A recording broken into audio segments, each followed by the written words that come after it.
What's up, everybody? Paul Hickey here with nooffseason.com and my main man, Kendall, Lefty McKee.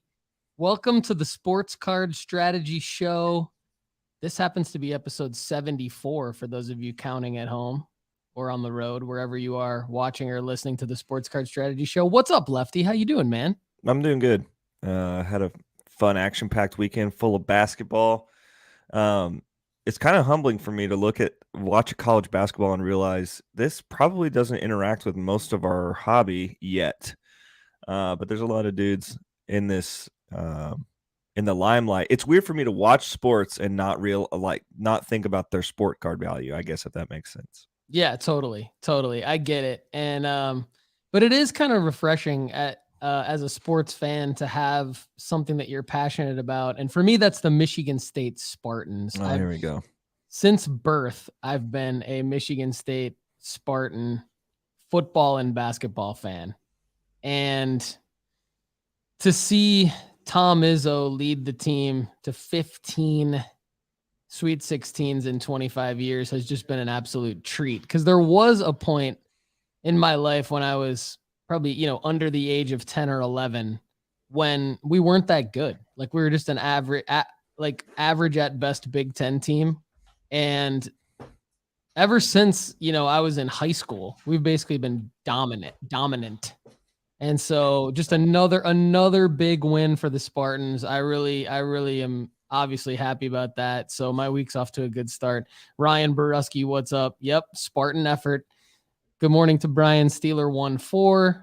Love that. For those of you who are new audience members to the Sports Card Strategy Show, we go live on YouTube and a couple other platforms, and then we upload the episode immediately after that to Apple, Spotify, and all the other podcast apps. So you might be getting us on Spotify and Apple and wondering why we're shouting people out, and that's because they're the loyal audience members in the comments on YouTube. So don't feel left out. You can tweet at Lefty McKee. You can tweet at No Offseason Card. You can go on Instagram at Sports Card Strategy, or you can come back to the YouTube channel, youtube.com/Paul Hickey, find the episode and comment on it if you want to. We will, or you can email me, of course, right, Lefty? Everybody can email me. I love when people do that at paul@nooffseason.com. And I'm going to let you know how to go premium free for a year at nooffseason.com and what that's all about. But anyway, good to see everybody in the comments. VJ's in the house. Rusty's in the house.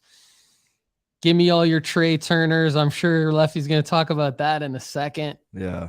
So Lefty, let's jump into it, man. We're going to have our guy, Chad Guell. He's going to join us later in the show, but let's jump into it, Lefty. You've got, I'm sure you've got an L of the week and a W of the week. So worst move of the week, worst part of your week last week. Give us your L. My L of the week comes from an eBay sale. I mentioned to you very briefly before we got on the live, but I had an unpaid auction this week. And unfortunately it was a guy that was responding to me. So, I was like, hey man, what do you like? I always respond, hey, right when it sells, I'm like, thank you. Super excited to get you this card. This is how I pack them, blah, blah, blah. And he responded immediately like, yeah, paying tomorrow. Thanks for your help. Like, I'm excited about it. Couple days go by, no payment. So, then I'm like, okay, I reached back out to him and I'm like, hey man, just reminding you about the payment. He's like, yeah, I'll get it in tomorrow. The next day he doesn't come back. So I reached out to him a third time and I was just like, hey man, can just give me some clarity on what's going on? And he was like, yeah, I'm having problems with my payment, whatever. My app is not connecting to my card or something, blah, blah, blah. And I was like, well, that's probably bogus, but I'll give him one more chance. Because it was like $30, so it wasn't like a huge one. And lo and behold, yesterday, I just said, hey man, if you don't pay by tonight, I'm going to relist it. And he didn't even respond. So yeah, it's not I just hate that. I know. And it's not to be a jerk, but it is to get your card back on the market, right? Because if you think about it this way, everybody, we're trying to list cards at the right time. And, we all have different strategies for that. We've got excuse me, Rob Masora from Bob's Card Market kind of puts everything up there in a buy it now or best offer format. Some of us like to list auctions at a particular time based on how people are playing and stuff like that. And I'm a big fan of listing cards so that they're new listings at the right time, right? When player performance happens. So when somebody buys your card and then doesn't pay, what happens is it basically just takes it off the market.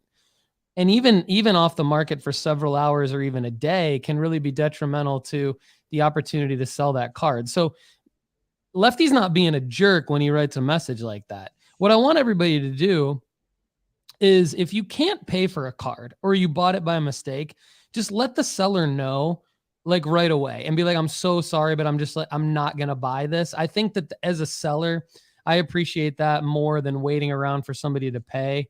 Even if the person pays late, like really late, I would rather just get the card back on the market. Right, Lefty? Yeah, yeah. I mean, so this was a Kellenic refractor Bowman first, so Kellenic was playing really, really hot to start the spring. So his auction was going crazy. Like this card, I thought it was going to sell for around $15. It almost doubled, which probably is why he's not paying. He probably got buyer's remorse. But unfortunately, Jared is not as hot as he was at the beginning of the spring. Therefore, like, this card's not going to sell for the same amount. Yeah. So it's just unfortunate. That is an L. That is a great example of a sports card strategy show L by Lefty McKee. And before I get into my L, I want to talk about the Minnesota Card Show. This might be just a low-key L on my part. I haven't talked about it in a while, but our guy Ryan Hoffman, shout out Ryan. He like Chad, is an audience member turned analyst at nooffseason.com. Ryan's been helping us with the premium sports card investment report player write-ups. He's been doing a great job. So Ryan is in Minnesota, and he reminded me, hey, look, nooffseason.com is actually a partner sponsor of the Minnesota Card Show. Here you see it right here on my screen for those of you watching. And a nice guy named Isaac reached out to me a little over a year ago. So Isaac's been putting this show together for a while, and this is this is an inaugural Minnesota Card Show. So go to cardshowmn, as in the state of Minnesota.com, and check out the information. If you can make it to the Minnesota Card Show at the Hyatt Regency Minneapolis, powered by Triple Diamond Sports and Collectibles, I would recommend that you check it out. And Ryan Hoffman's going to be there from nooffseason.com. He'll probably do a little reporting for us, figure out how to add a little value to the show from nooffseason.com and vice versa. And I can't go, so that's an L. I will be running in the Nashville half marathon that day, and so I'm unable to make it out to the Minnesota Card Show this year. So hopefully Ryan will be able to represent nooffseason.com. Let us know if you're going to be attending any brand new card shows this year, any card shows coming up, or if you can make it to the Minnesota Card Show. Just wanted to give that a little shout out. My L of the week at first was going to be Kyle Trask, because Baker Mayfield just signed with the Tampa Bay Buccaneers. Shout out a little NFL, a little football, because like I said, remember, like you guys might be going, oh yeah, there is the NFL because it's March Madness right now. Remember last week I said good time to potentially snipe some football cards is during March Madness. I looked at some Kyle Trask cards. They were affordable. I sniped a couple of them. I realized Baker Mayfield had just signed like hours before. So then I thought maybe that's an L because I got Kyle Trask cards in the same window as Baker Mayfield signed. But I got the Trask cards for next to nothing, I think. And then I realized Baker Mayfield kind of sucks. So maybe it's not an L. But what do you think, Lefty? I think Baker's going to get quite a bit of run here for Tampa Bay. And if he plays like he did in LA at the end of last year, then he'll be fine, and your Kyle Trask cards will probably be worthless. And unfortunately, usually in the first season Baker comes into a team, he does well. Outlier or the is first game. Yeah. Well, the outlier is the Panthers, but they were a mess to start with, But every time we see Baker under the microscope, he ends up playing well. Where he struggles is when it's a routine. When it's a routine game, when it's just week 15, when he has to sit down and focus and there's no big hype. Baker really thrives in the hype situation. He really thrives when his back is against the wall. So if the Bucks are 8-8 and he has to win, game 12 or something, I don't know, 8-8, week 16. But let's just say, like they're 5-5 and he's got to win week 12 game to get in the playoffs. And he doesn't show up against some routine game and loses them a game, that could be huge for them. So he's just not a killer. But if he's a backup against the wall type guy, if you put him in and his odds are against him, Baker's going to use that as fuel.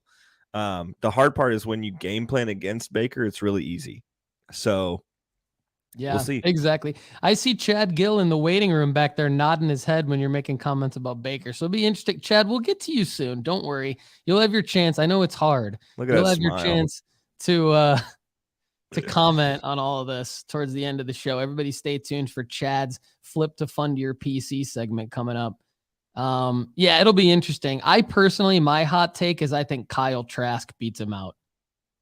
I know nothing about the situation, so I could be totally wrong. It is a hot take.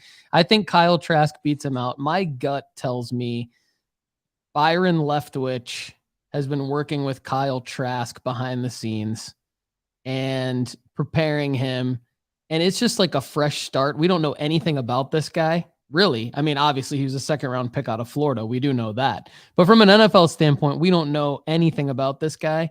And I kind of like that. There's a little mystique around that. I think maybe there's some plays from a card perspective still with Kyle Trask. I think our guy Andy Kaysen from Football Card Quest kind of likes him.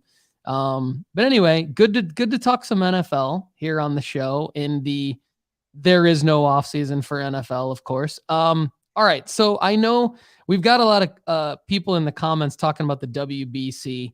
Brian Steeler 714. Hope you're doing well. He says, looking like a Trout and Ohtani showdown. I could talk about the Michigan State Spartans all show, but I'm not going to do that. Although I do wonder where Toa is, because I know he's my Sparty. Oh, my Shoes in the house. Shoes, you sent me some nice emails over the weekend. I want to get to a couple of your emails later in our audience questions segment. Everybody drop some questions in the chat if you want to, and we'll get to them later in the show. But Kendall, I have a feeling, I could be wrong, but for your W of the week, are you going to talk about baseball?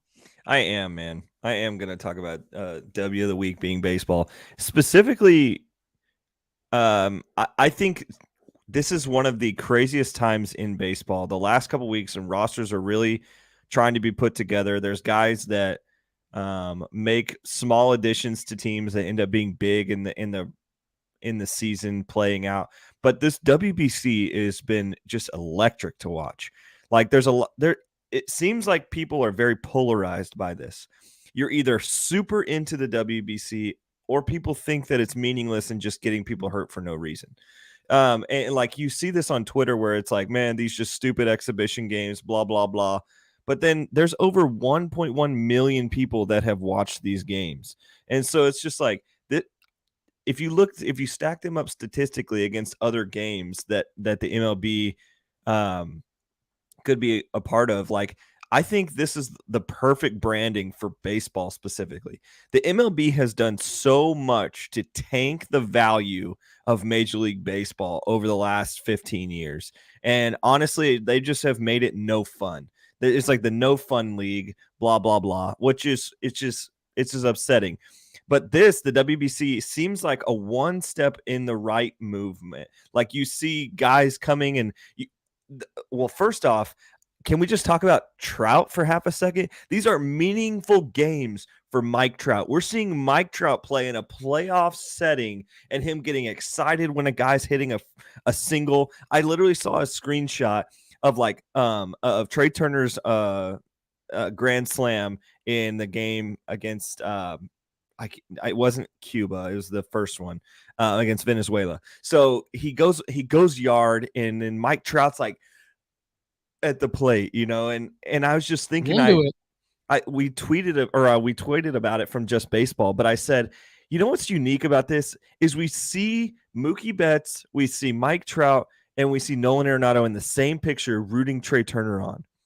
So it's like these guys are winners. All four of those are winners at a big level. But Trout specifically, we've seen him not be in a playoff setting. He's been on a team that's historically horrific. And so it's cool for me. I think if I boil it down to the win of the week, like to a molecular level, for me, the WBC has been incredible and will continue to be incredible as the right teams for a card value are in the finals. So I think that's something I'm going to mention in a second. But I think for Mike Trout to play meaningful games, maybe this could parlay into him leaving LA and going to a team where he gets to like compete for championships. Because he's tasting the meaningful game. Like he's tasting what it's like to have a grand slam and beat a Venezuela team that was stacked. Yeah. And then, he's like thrilled at the plate. Like you don't see that from Mike Trout. You don't really see him get emotionally charged. And so for him, like to see this screenshot that I was talking about, and maybe if I can find it, I'll send it in the chat or something. But it was something that I'm like, that is the Mike Trout that I want to see. That's the Mike Trout that I want to see leave LA and go to somewhere where he can win a championship. I don't know. Well, Rusty agrees with your take. I think it's a great take. Ryan Borusky says the closest Trout has been to the playoffs is an Eagles playoff game in January, which is true. Yeah. And, I think that it's interesting to think about. So I think if Trout moves teams, that would be like enormous for his card value. Cause again, it would just get him in the news. Who knows? I mean, that's I don't think he will. With the Angels owner not selling the team, they're probably going to move Shohei or Trout, and it's looking like they're going to move Shohei. But that's another thing is like in this WBC final, obviously Mexico and Japan play tonight, and either team would be good for card values because there's MLB players on both teams. But personally, I'm rooting for Japan versus USA, Trout versus Ohtani. It's going to be incredible. Card values are going to skyrocket. There's potential that Shohei could pitch again in this game. Maybe not as a starter, but as a reliever. Can you just imagine? It's a one-run game, and then bottom of the ninth, USA has Trey Turner coming up to the plate, and Shohei's coming in for the close. Like, who cares who wins at that point? I'm just excited. That's pretty sweet. That's pretty sweet. And I'm with Rusty in the comments here. I mean, he's here for you, Lefty. He's here for your baseball. I'm with him. And so he has a good question. Rusty has a good question. Are there WBC cards at all? And any cards that are WBC branded where the players are in their country uniforms? Yeah, there are. Primarily the thing that you're going to see is Team USA youngsters have cards. And it's something like Panini does for some upcoming prospects that don't yet have Bowman cards. For instance, I got a Jordan Lawler auto when he is in a USA uniform as a 16-year-old. So it's like an RPA that I have of him, but it's like it's just not, they don't hold value really. I've seen a really cool Nolan Arenado USA card. But it's they're out there, especially there's a Japanese Shohei card that's pretty cool as well. So they're out there, but they're just not very popular. And from what I understand and from what I believe, I think they're a Panini set, which baseball Panini sets just aren't very valuable. So, yeah, there you go. Well, so the card value from the WBC will really impact players' more investable cards, and it'll probably take, like a Grand Slam or a moment, like a real moment for there to be some movement. But I do think it sounds like there's some indicators from the WBC about what could happen in the future with people. Chad, let's bring Chad into the stream. He's holding up a picture. Chad, do that again. I see you in the waiting room. He's holding up a picture. It's a Shohei. What is that, Chad? You tell us. I just Googled it, quick went on to eBay while Lefty was talking about it. It's the 2022 Topps Pristine Flag Refractor insert from Japan, the Japan Top Set. It looks like It's on like eBay for $19.95 or best offer. Nice. Is it an illustration? It looked like a Kaboom type situation or like a downtown. Or that could have been my eyesight being bad. It says pristine borders. I'm not sure. Yeah, it looks kind of like an illustration. Is it an authentic picture of him? It's kind of hard to see. Or is it a drawing? It's kind of funny because it's a Japan uniform, but isn't he got his Angels hat on there? Yeah, he's got his Angels hat on. That's interesting. So it's a Japan flag card with his Angels uniform. Not sure that's investable, but interesting. Yeah, so even this card's confused, Yeah, not sure that's an investable card, but that's pretty interesting. Interesting. So I mean, there are some national team jersey stuff out there. Definitely some national team cards. But there you go. All right, we'll keep Chad in the stream here. Chad, feel free to jump into any of this, but I want to get back into a couple of things here. TW is in the comments saying good morning. He has a question, and I think I'm going to get to this in my upcoming. I'm going to combine my win and my buy. Okay, so when I combine my win and my buy, I think I'm going to take a swing at answering TW's question, which is what 3 NFL QBs get the most hype for 2023? And I love that question because I do think right now, I love the baseball talk, of course, but I do think right now is a good time to kind of take a look at this kind of thing from TW, look at some NFL QBs and what could potentially happen, because there could be some deals in their cards if you look in the right spots. And I'm sure Chad will help us with that as well.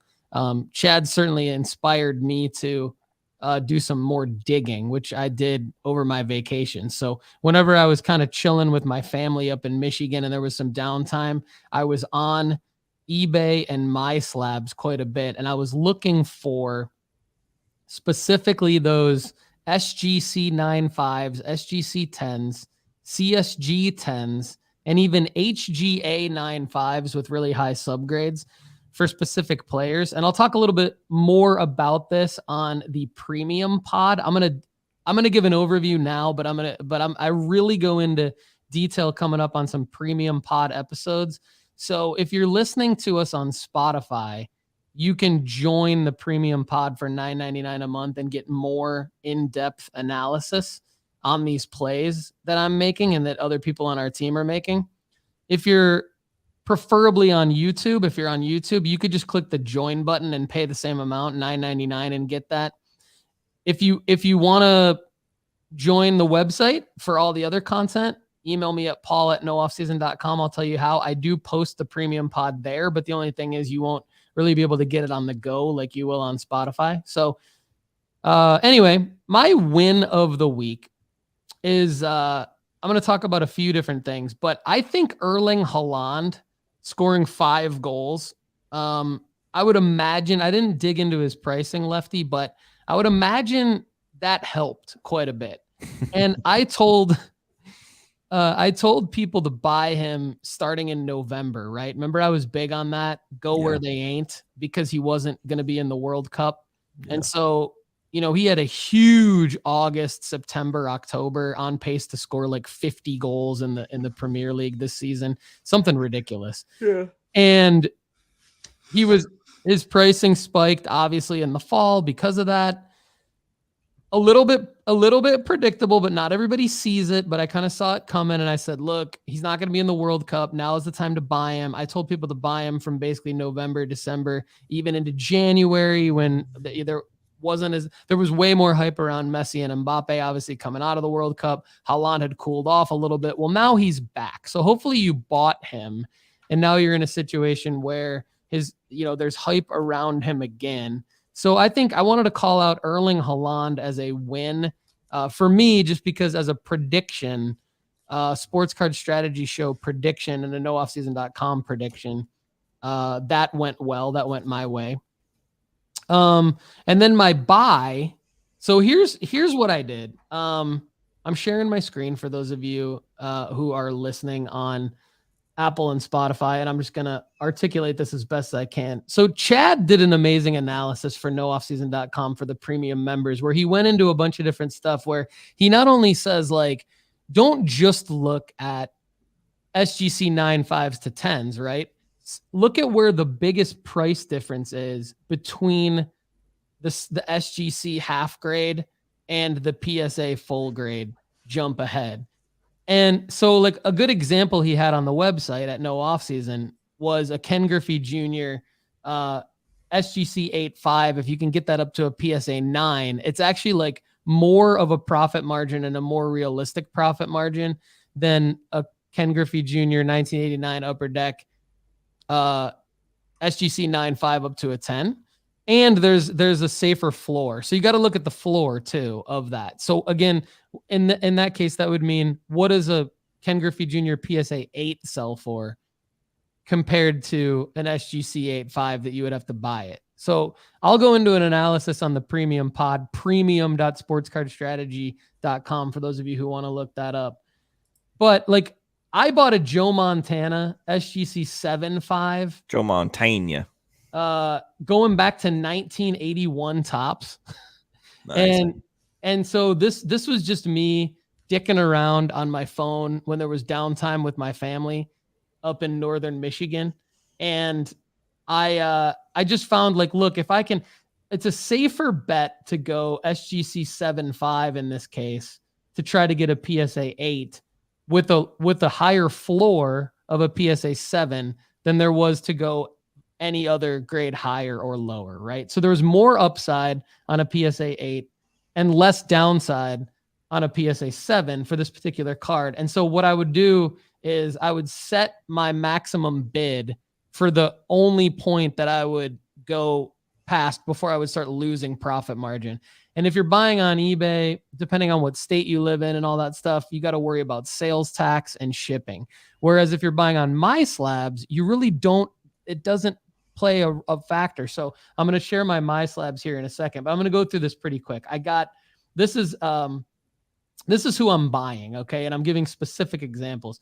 Ken Griffey Jr., 1989 Upper Deck. I got a SGC 8.5, but this is back on an old slab, and the old slabs have like a 92, for example. So my thought was, this is an SGC old slab 92 graded an 8.5.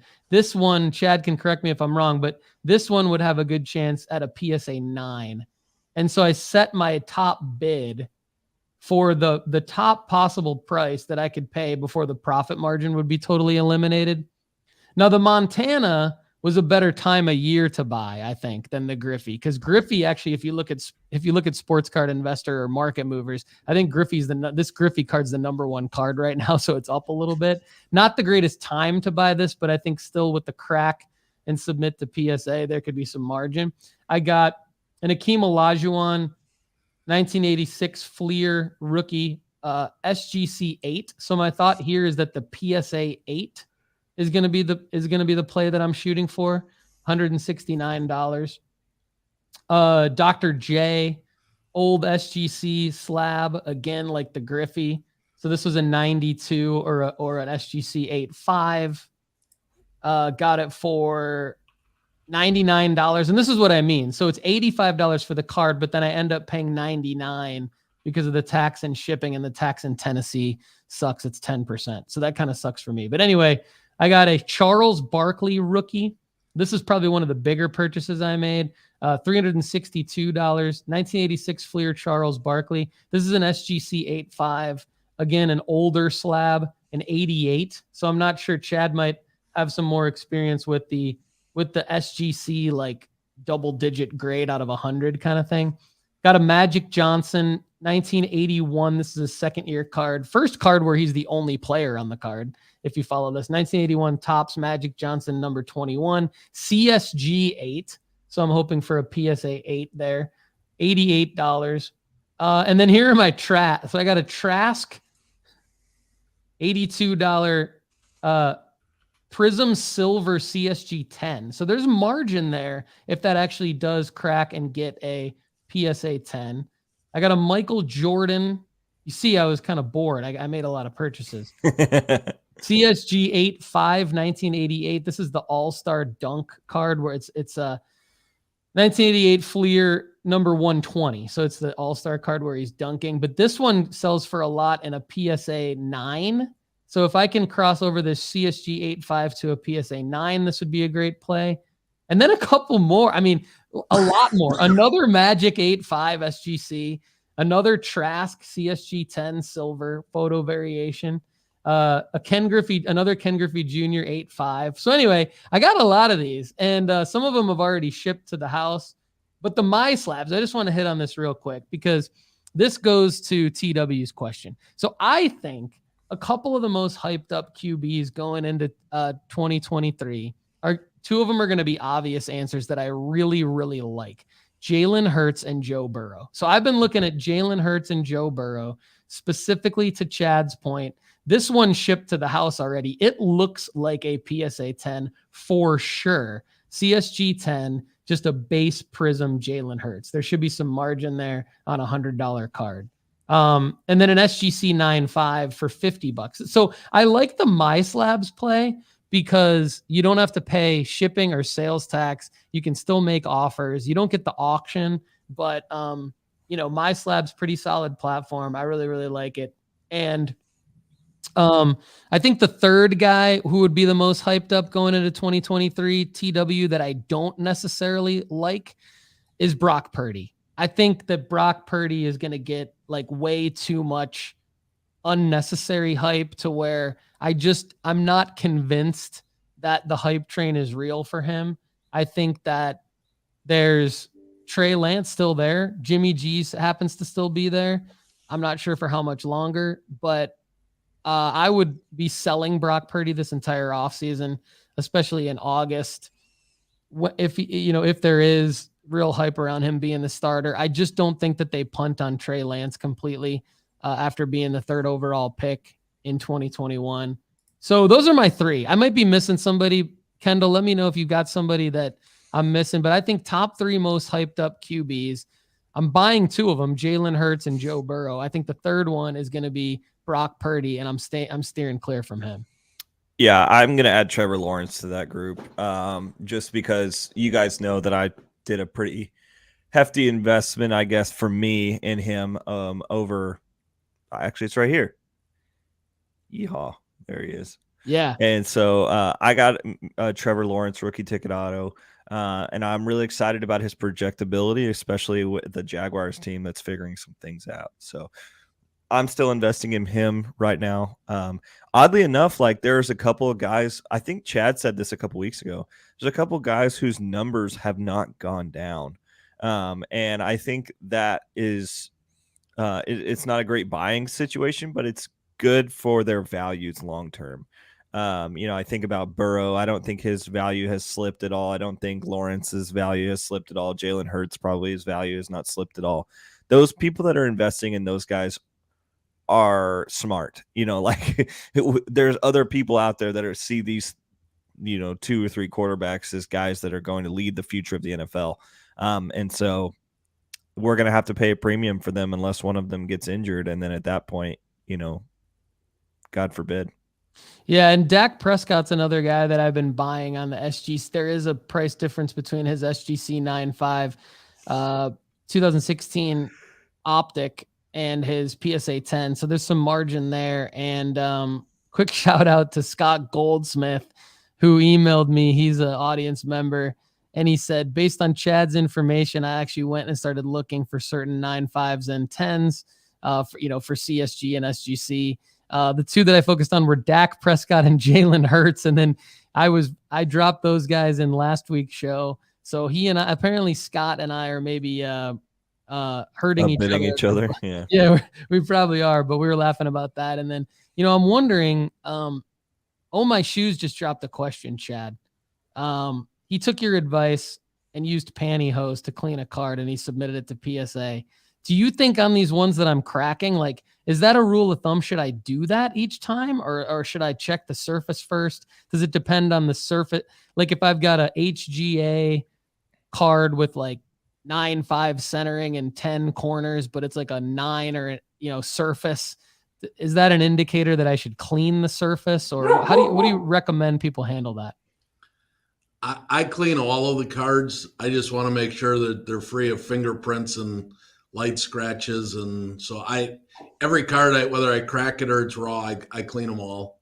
I want to give every opportunity I can to get the best grade I can. All right. Well, I might need to go get some pantyhose then, because you just saw on my screen, everybody. Don't lie, you have some. There it is. I didn't even get to all of them. So I'm going to easily have 20 cards to submit to PSA, probably even more, that I'm cracking out of slabs, cleaning with pantyhose. There it is. And submitting to PSA. And all right. So let's quickly take some comments so we don't fall behind on those. Looks like Borusky took Chad's advice as well. Joel Embiid and Giannis SGC 9.5s. That's great. Nice. Let us know how that goes, everybody. Ryan, let us know how that goes. SSI. Haaland is still a good buy, he says. With the expanded format of the 2026 World Cup, Norway is almost certain to qualify for the tournament. Interesting. Love it, SSI. That's great, because that's the only thing preventing me and probably several other people who take my advice from buying Haaland. So that's interesting. I might have to get into some more Erling Haaland. I agree. VJ Patel, no offseason isn't a name. It is a lifestyle. That's absolutely true. Greeny Green in the house. Bought a Jalen Green and Cade Cunningham contenders autos last night, and he's eating ramen for the rest of the week. Love it. Is Jimmy G already gone for real? Brian Steeler 1-4. Did I miss that news? Yeah, he signed with Oakland. He's in Oakland. Yeah. Okay, there we go. Thank you for correcting me. Greeny Green bought a Malik Willis. Which Malik Willis did you get, Greeny Green? Let us know. Don't hate it if you got it for a good price. I did not like what I saw from him as a Titans spectator down here in Nashville. Did not love what I saw from Malik Willis, but maybe it was just that they threw him into the fire and he didn't have enough NFL experience to make his reads. He just looked very slow.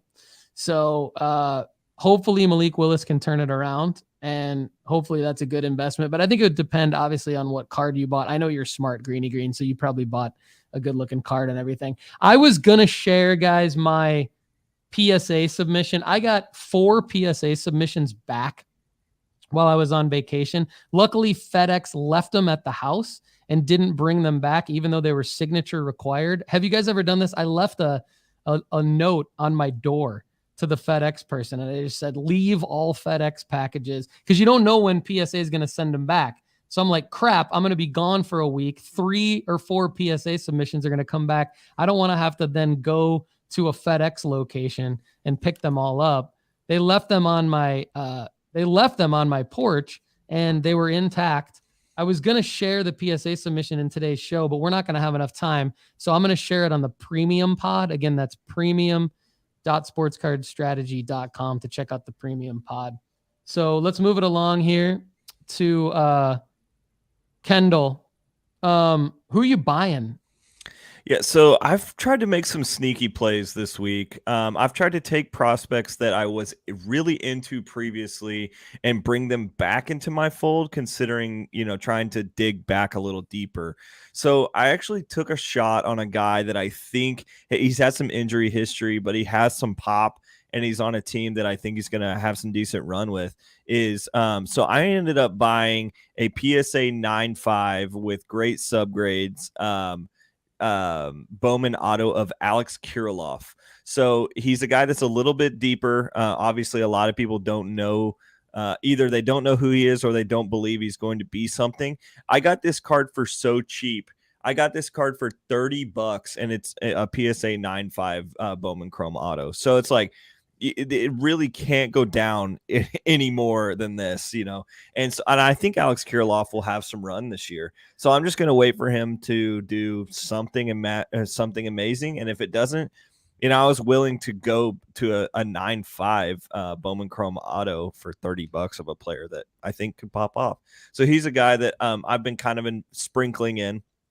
Usually when I say sprinkle, that means I buy like one or two of their autos and hope to get a flip. My hope is to get a double flip so that I sell it for $65, $75 would be my hope. Now I do this every year, and sometimes it works and sometimes it doesn't, but typically it works enough to where, it happens. So I try to find some guys in this March window that are underplayed or undervalued. Alex Kirilloff is one of those guys that I've been buying. So now you guys can go snipe all my auction bids that are out there.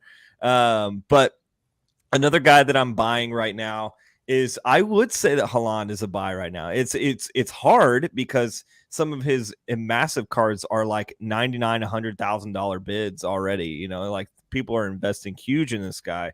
And so it's different because it's a soccer card. So if you want an auto of Haaland, he has specific autos in leaf metal and like leaf sets and stuff like that. And pro, what's that one that he signed? Pro something. Pro set?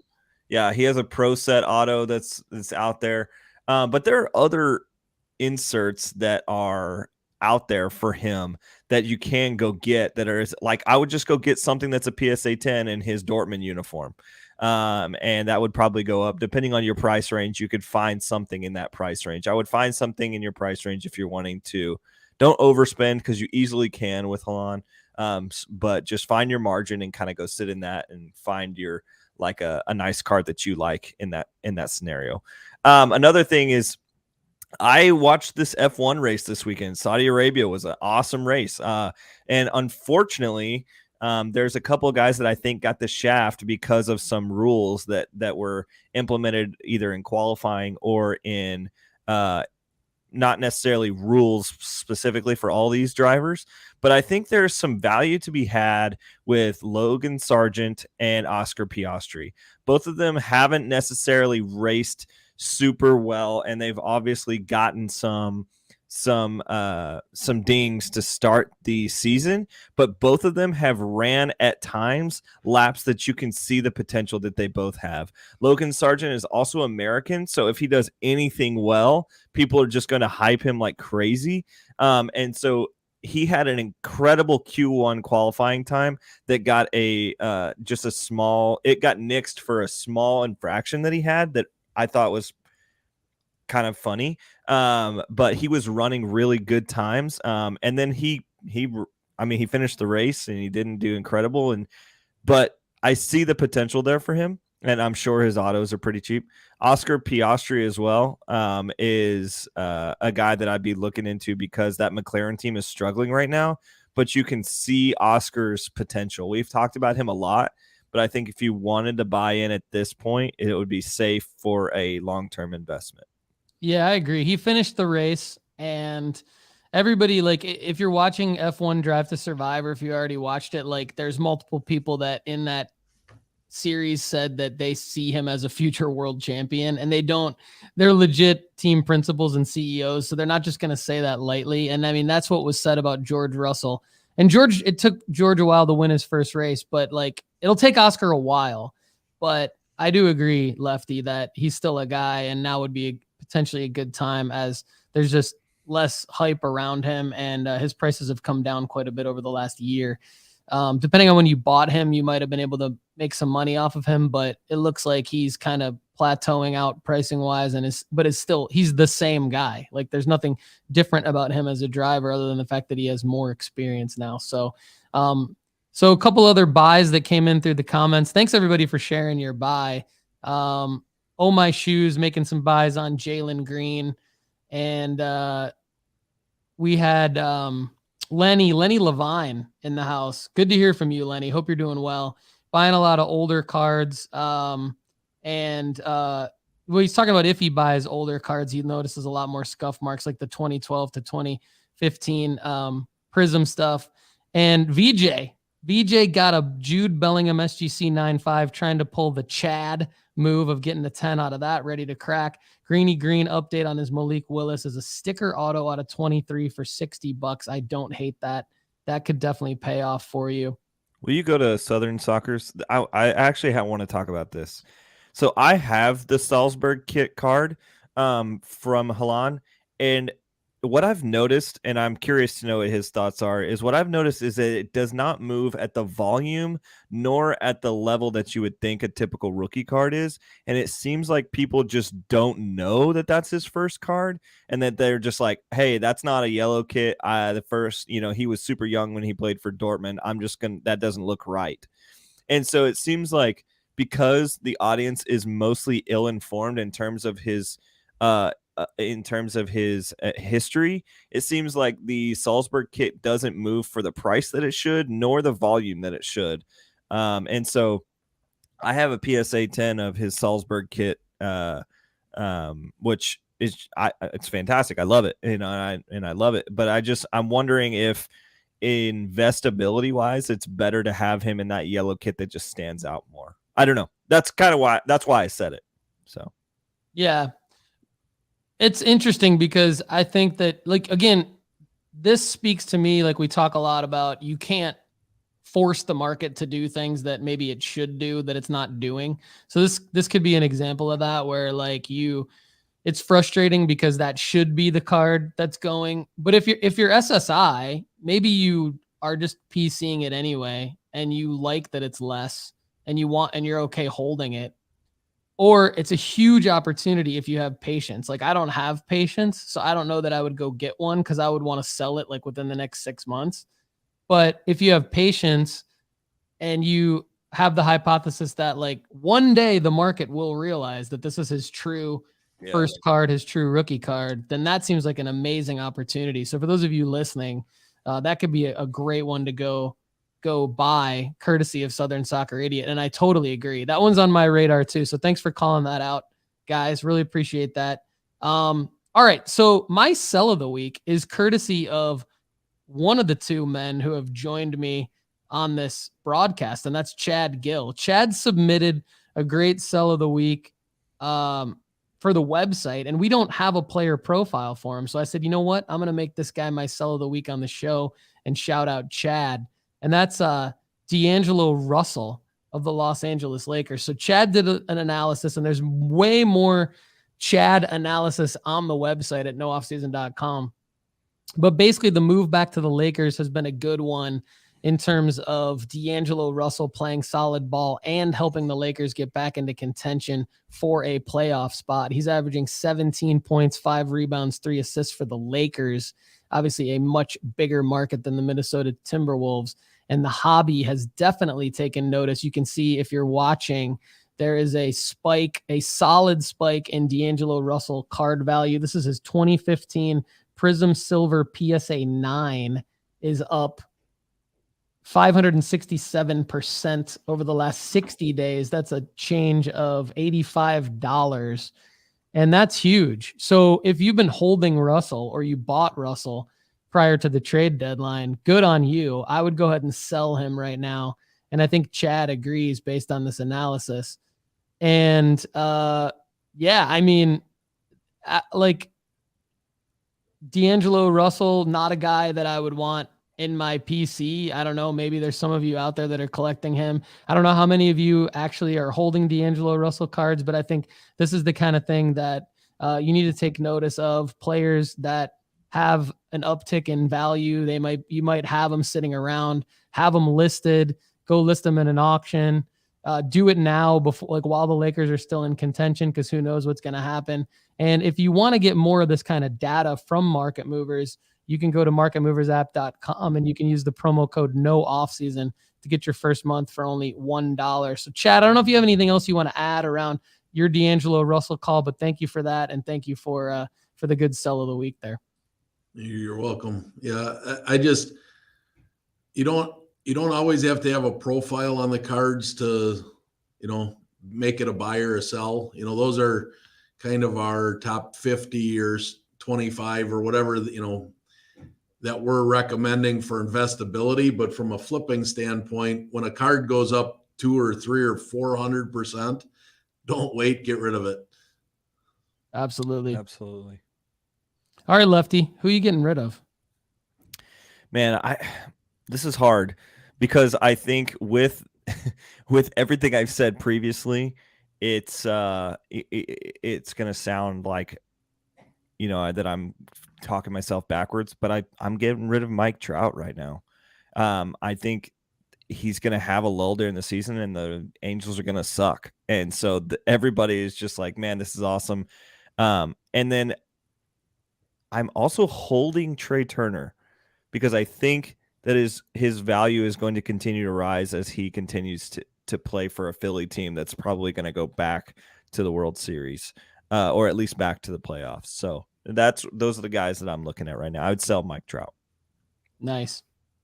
All right. Well, I want to shout out Duke Dodson. You guys will get to know this name. He just opened up a card shop in Virginia, Richmond, Virginia, I believe, Graybo's Card Shop. And so you'll get to know the name because Graybo's is a partner of nooffseason.com and the Sports Card Strategy Show now. And so starting April 1st, there will be quite a bit of mentioning Graybo's Card Shop and all the great stuff that they're doing in their event space in Richmond, Virginia, their new shop, and of course online at grayboscards.co is their website. And Duke sent me an email over the weekend and he agreed to let me shout it out on the show. So basically he says a player that he's watching, and I love this stuff. So if you guys are doing any of this, like definitely email me at paul@nooffseason.com and have a conversation with me about it. But he's been watching a guy named David Roddy for the Memphis Grizzlies. So David Roddy was the 23rd overall pick in the first round of the 2022 draft. So he's a rookie. He's kind of like a body type of like a Charles Barkley. He's 6'4", 255. And he's got a lot more time recently with Ja being out and some of the other injuries that the Grizzlies have had. But he's been playing really, really well as a rookie. And Duke is buying him. So thanks for contributing to that content there. The coach is trusting him more and more, letting him play in crunch time. And I think the biggest thing, interested to see what you guys think about this kind of a thing, but he is a crowd favorite. So the crowd in Memphis loves this guy. And, you know, I think the only thing that I worry about with what Duke is saying that I want to caution everybody is he doesn't really have his truly investable cards out yet because he is a 2022 rookie. So you're really only looking at NBA hoops and Donruss, maybe the Donruss choice being out so far. And so, but I like the idea. I struggle with this, creating content around guys who are current rookies that I believe would make a good sports card play, but don't have all of their investable cards out yet. But I did want to shout out Duke there. So moving into some audience questions before we get to Chad's Flip to Fund Your PC segment to round out the show. Mike Carroll asks, he says, listen to your Sports Card Strategy Show regularly on Spotify and love the content. Have a great question I'd love to hear your input on. I have a bunch of base junk baseball, some low value 2000s and some more modern base baseball cards. I'm looking to simply get rid of it all for cash to spend on investing on a player. Any ideas on how I can get the most value from my collection without posting each individual card on eBay like I've been doing? I've been checking out nooffseason.com and would love to get a look at the subscription. Thanks, Mike Carroll. Chad, what do you think about this move from Mike? What would you do if you're just holding a bunch of base 2000s baseball? Facebook, Instagram, Facebook. You take pictures of a few key cards and you put, 500 or 1,000 or however many cards you think you have, looking to liquidate to upgrade to a better card. And you'll get guys like myself that are in that area for Facebook, if it's within a driving distance or whatever, that might go take a look at it, make you an offer to buy the whole thing and then piece it out. That's one of the things that I talk about for flipping to fund your PC is finding a guy like that that's looking to sell a whole collection that doesn't want to piece it out, buy it, piece it out. You both win. He gets the money quick. You get to make a few extra bucks by taking the extra time. Yeah, maybe highlight who some of the guys might be in your collection or something like that without being misleading about it. Lefty, if you have anything to add, chime in. Otherwise, I'll go to the next question. When I typically go and look at this kind of stuff, I always am asking, either the buyer or myself, what is the top 10% that I see? And because that's where most of your money and most of your liquidity is going to come from. And so as a seller, I always like to recommend post the cards that you know will catch people's eye. And it like if you can post like 5 or 10 of those, you're going to have a much more higher likelihood that your lot is going to sell for what you want it to sell for. Rather, if you just throw a picture in there of a bunch of cards just laying in a box with no sleeves or anything, that's just a recipe for disaster. All right, moving along to Buckeye Dill. This is Paul Schmitz, new commenter, longtime listener. Says, thanks for the info. Definitely will sign up for both nooffseason.com and Market Movers. He's been focusing on finding some underpriced late 70s through early 90s cards that, if graded high, could provide a small profit. Love it. I tried this a couple years ago. I'm into it. Not sure if this experiment will work or not, and we'll have to wait and see after I get enough cards in graded condition. Totally. I think this is something you should dip your foot in the water, by the way, especially if you're buying raw, because you definitely will get burned. But he says, for football and basketball, what are the best rookie card brands to collect? I like Optic football for rookies, but I'm not sure if Prism or Mosaic rookie cards are valued better. Same question for basketball. For baseball, I'm assuming Bowman Chrome first as the baseline for the best rookie cards. I'll shorten this by saying yes to the Bowman Chrome first. I wouldn't buy anything other than the Bowman Chrome first, refractors, autos, like anything Bowman Chrome first for sure, but probably nothing else for me. Personally, Sapphire is okay as well. I just want to make that distinction. Okay, but Bowman Chrome first, Sapphire as well. That's a good call. I personally don't love Mosaic, but what do you guys think to his basketball, football question? Optic, Prism, anything else? I mean, I think Contenders, rookie ticket autos would be the other thing to pay attention to. I think inserts like Downtown, Kaboom, things like that, but those are obviously way more expensive. But what do you think, Lefty, in terms of Paul Schmitz's question on both, like on the grading of the old cards, late 70s through early 90s, what to look out for, what's a little bit safer, and then of course on the more ultra modern stuff with the rookie cards? I don't exactly remember how he phrased the first part of the grading question, but he's basically saying I'm buying raw 70s through early 90s to grade for profit. And to me, that's great, but it's risky because if you're buying raw, chances are if you're looking at something from that old, and if you're trying to price out like a PSA 8, 9, or 10 as your profit barometer, I would lower that by like 3 or 4 grades. Yeah, that's what I would recommend. And then assess your floor, Paul, because if you're looking at a card and you're like, okay, the PSA, if it's raw, say for $50, and the PSA 4 sells for $50, but the PSA 8 sells for $400, that's a good move because your grading fee is only $20 right now, and I can stomach that kind of risk. But if only the PSA 9 and 10 will yield you profit and you're buying raw, I would caution you to not buy too many of those cards because chances are they're not going to get a 9 or a 10 if they're that old.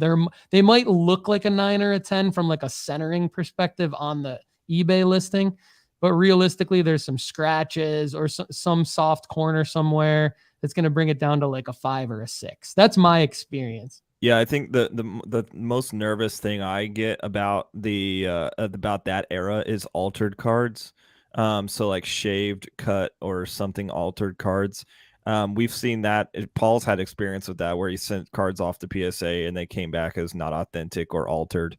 And that's just a kick in the pants for you. And so honestly, like most of my stuff I just deal with is ultra modern cards. So I'd like to stay away from raw vintage cards unless they're a unique scenario. So yeah. And I'm going to keep it moving here. So Ryan Bloom is in the house. Love the podcast and the website. First time joining the show live. Ryan had a question. He's really been struggling on finding anything to try and flip recently. After using nooffseason.com and Market Movers for card and price help, all the card market prices are so much higher than what he expected. They seem to be 30% or more over comps. He's primarily been looking into baseball, football, and a little basketball.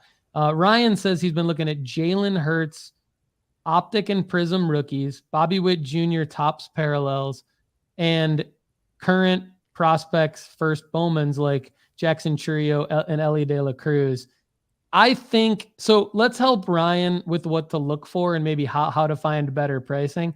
I think maybe it's the guys that you're targeting are so hot.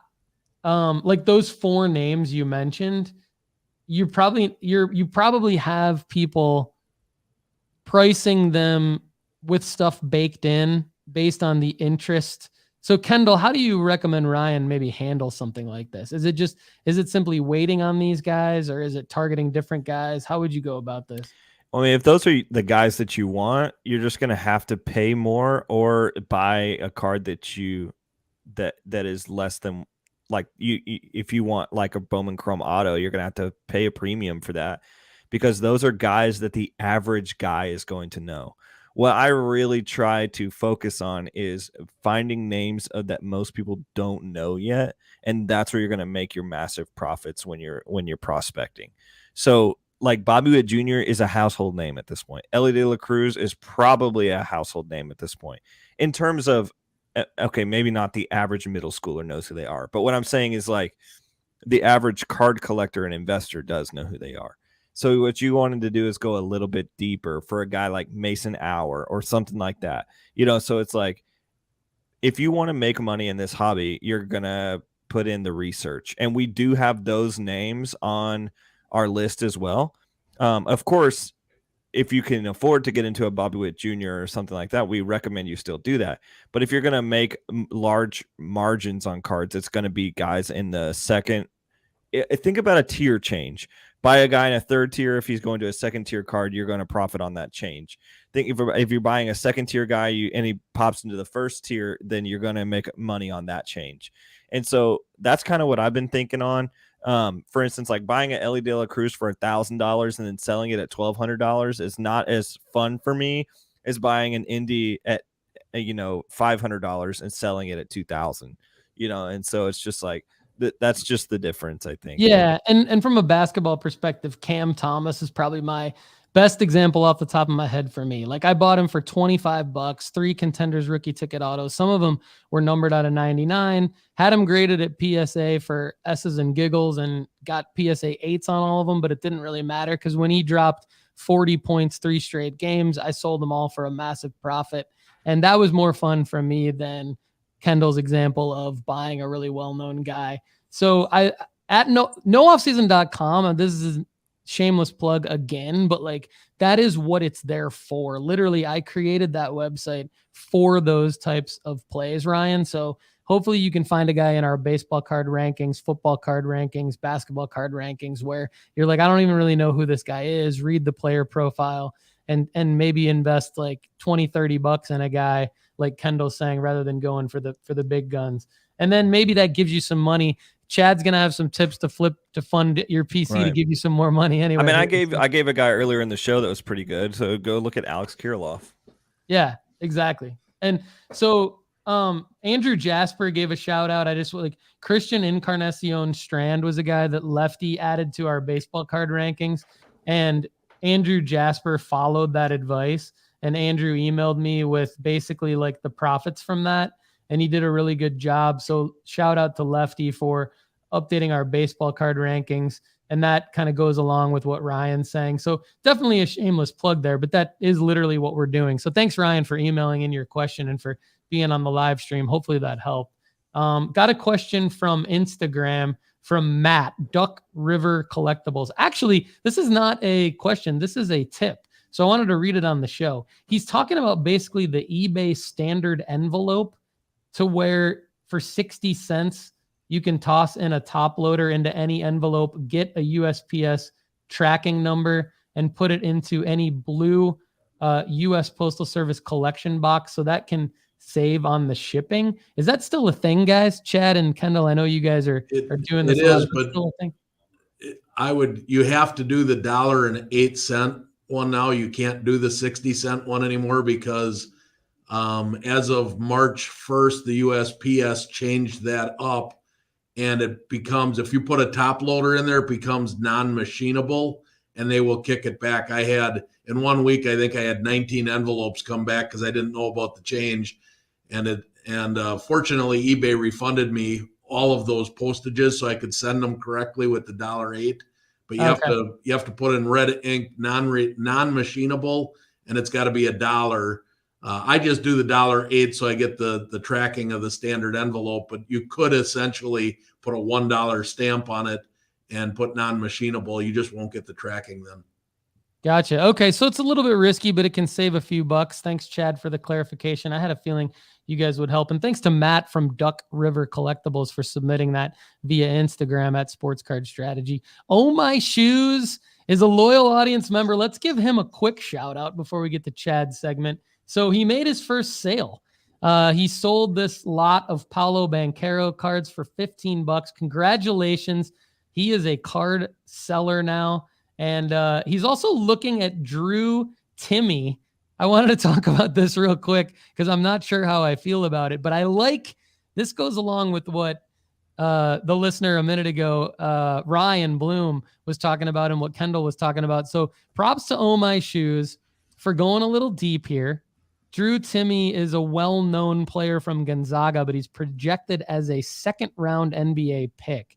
So Oh My Shoes is going out and try to swoop up some Drew Timme cards and going to submit them to PSA. So I like it. Kendall, what do you think? I mean, I don't know. Like, it's all going to depend on, like, honestly, if Drew Timme like has a bananas summer league game, I could see Shoes profiting from a play like this. Like, to me, that's actually the play, is like, buy these for $2, flip, like, get them graded at PSA for 19 more. Hope that Timme goes off in a summer league game, like a bowl situation, and then you just sell them in July. I don't know, man. What do you think? I mean, it's not a play I'm willing to make. I watched Timme last night, and he's a great player, but not I don't think investable.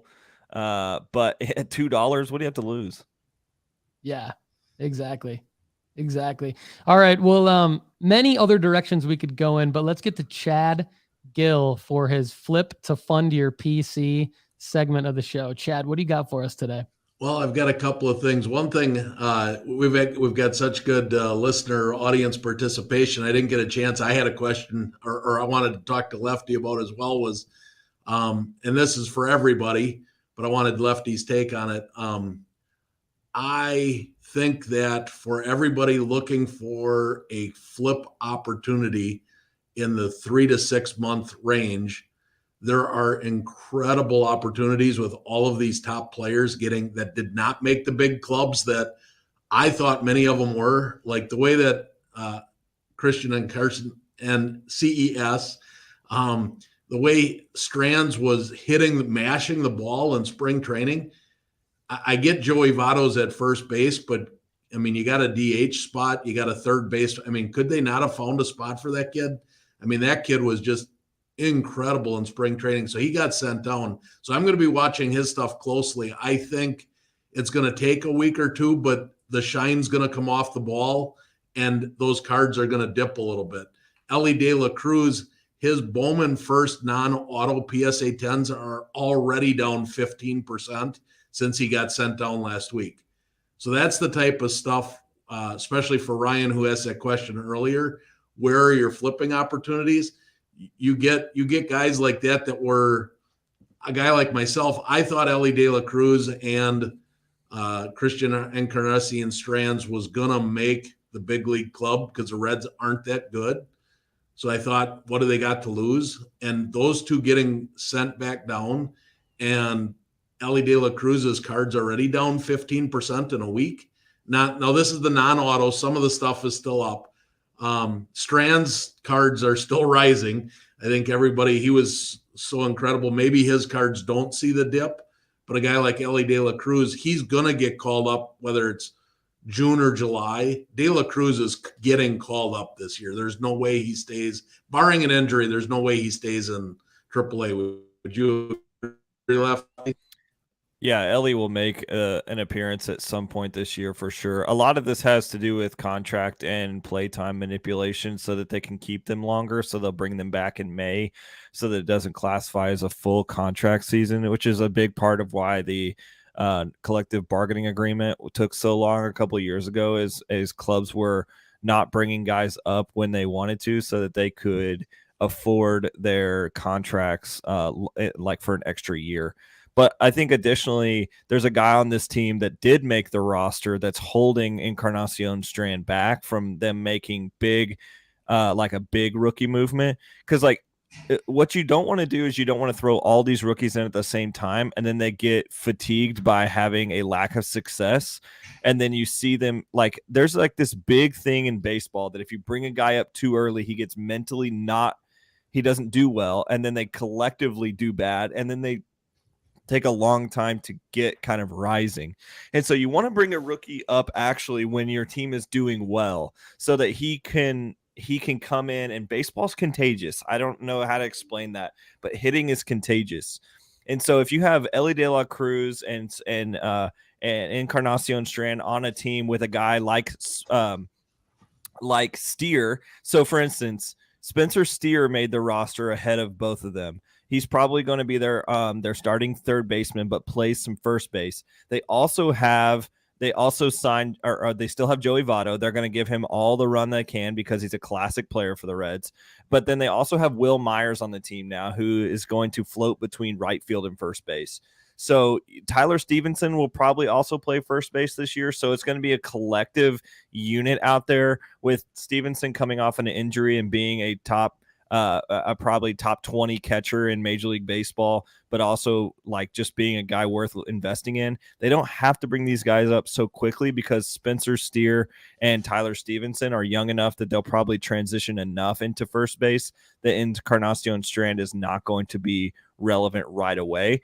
So I would say he probably comes up next year. And then I would say Ellie De La Cruz will get promoted at some point this year, but just a little bit later. Yeah, so I was waiting to get Lefty's take, but I think that there are a lot of flip opportunities with some of these. I would agree with your flip opportunities. Some of these, their prices, when the shine comes off the ball here over the next 30 days, those prices are going to drop. And when they get called up, the week that they get called up is the highest sell point of any card ever. I don't care if they come up and they rip up the league for the next month afterwards. The week they get called up is the week to flip the card. So I've got two nuggets here for the listeners for this week's Flip to Fund Your PC. One would be, I don't remember who asked, but was that Ryan, I think, maybe talking about the vintage cards. This one here is about as easy of a layup play as there is. And it's the 1992 Michael Jordan Beam Team card. Michael Jordan is about as liquid as they come, arguably, depending upon whether you're Team LeBron or Team Jordan, one of the top two players of all time, right? His cards always sell really easily. The Beam Team is one of his most popular cards. That's not a rookie card. Right now, if you were to look at the BGS sales, now this isn't a CSG or a SGC play, this is BGS. A BGS 9 sells for in the 325. The most recent one just sold yesterday for $340. And a PSA 9, they've been selling for around $5.25, but one sold Saturday night for $490.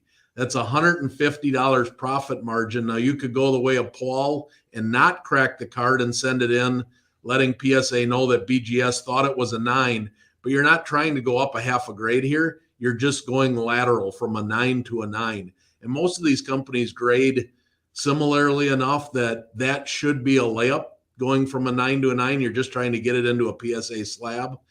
And there's $150 margin. All you got to do is take the time to send it in and then flip it when it comes back. So I think that's a vintage play that is about as easy as it gets. I was off this weekend for my daughter's state basketball tournament I was coaching. And so I got back to work this morning. I have all my cards sent here so it doesn't drive my wife nuts when the cards come in the mailbox at home. And over the weekend, here is a card. Here's a play I'm doing. This is the SP 2022 Topps Julio Rodriguez. It's card 659. Here, this isn't a layup, but it's a bunny shot, okay? This card, I was able to pick this card up in raw condition, but this card in raw, I picked it up for $200 about 2 weeks ago, and it just got here in the mail. So 200 to 230 roughly is where this card is going. There's 1,220 of these graded in PSA, and 850 are 10s. So this card has a 69% gem rate. Nice. 298 of them are 9s, so 25%. So 1,148 cards, 95% of these cards are 9s or 10s. This card in a 9 sells for $300. So if you can get it for $2.25, you got $250 in it with grading fees. A 9 gets you $300, so you got profit margin there. If you get a 10, which is 69% of the time, this card is selling for $550. Nice. Now, I bought 3 of these in raw condition. This is the one this one here I just got this morning. Is the one I paid the most for. I paid $200 for this one. I got one for $179 and one for $184. All 3 of those are going to go in. If I get 110, it basically pays for the other 3 cards. So here's 2 ways to fund your PC for those that are listening. Those are 2 about as easy as it gets profit turnarounds, flip quicks. Phenomenal. That's great awesome work, Chad. Lefty, I know you got to run. VJ had a quick question about Jeremy Pino. We'll get to that next week, unless you. I love Jeremy Pino. There's my answer. Okay. The last thing I wanted to say: Paxton Aronson made his Europe debut this week, coming on in the 82nd minute of Union Berlin's game. So now there's 2 Aronson brothers in England. There you go. Lefty, have a great week. We'll talk to you soon, my man. Check out more of Lefty McKee's work at nooffseason.com and on social media at Lefty McKee. Check him out. He also writes for justbaseball.com and has a phenomenal company called Wild Cards Box Breaks where you can we pulled an out of 5 Sapphire Jet Williams yesterday. Pretty fire. Nice. Have a great day, Lefty. Talk to you soon, man. Bye. I'm going to wrap up the show here with Chad real quick, and really want to thank everybody for all of your participation in the audience. We have a great show that is growing very rapidly, and it's because of all of you making it phenomenal content. And so what I want to do is ask a couple of questions, and you guys can all email me at paul@nooffseason.com or contact me however you'd like. You can drop a comment below. You can hit me up on social media at nooffseasoncard. But here's the deal. I'm finding it hard now to keep this show to an hour or an hour and 5 minutes. And I would like to try to keep the Sports Card Strategy show, the Monday show, to an hour and 5 minutes. I don't think it's bad that we go an hour and 20, but my question is, should we split the show up into 2 shows per week now and experiment with that and say 45 to 60-minute shows, 2 shows per week?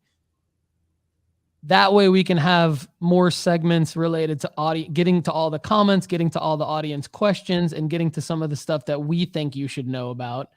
Give Chad maybe a little bit more time on one of the 2 shows that he has time to be on, right? Because he's providing phenomenal information. I'm looking at not tweaking the show too much. I just want to make it better, and I would like your feedback. The other thing I'd like to try to do is utilize our Facebook group potentially more, but I don't want to necessarily force people into Facebook if you're not on Facebook. Are you on Discord and not Facebook? I want to know these things. Are you on Discord? Are you on Facebook? Are you on both? We have a Facebook group. You can go to sportscardstrategy.com and you can click on the link to the Facebook group to join it. I would like to take some of these plays that everyone's making related to some of the tips that Chad's throwing out there, some of the stuff that I'm doing. I'd like to know from you. I'd like to have a forum to where you can share as Sports Card Strategy Show audience members, your plays. Ask more questions. I think doing it in a Facebook group or a Discord makes sense. I don't necessarily, maybe having both makes sense. I don't know, but I'd like to know your feedback on all of that, because I think that there's a good way to continue to do the show in an efficient way where we get to all the audience questions and comments.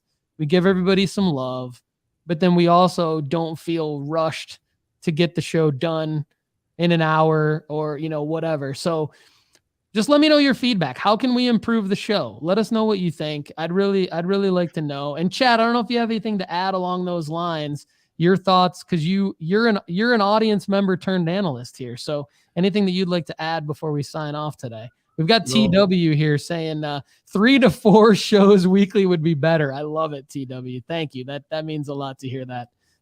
Feedback. Ryan Borusky says both. Didn't know about the Facebook group. I'll check it out.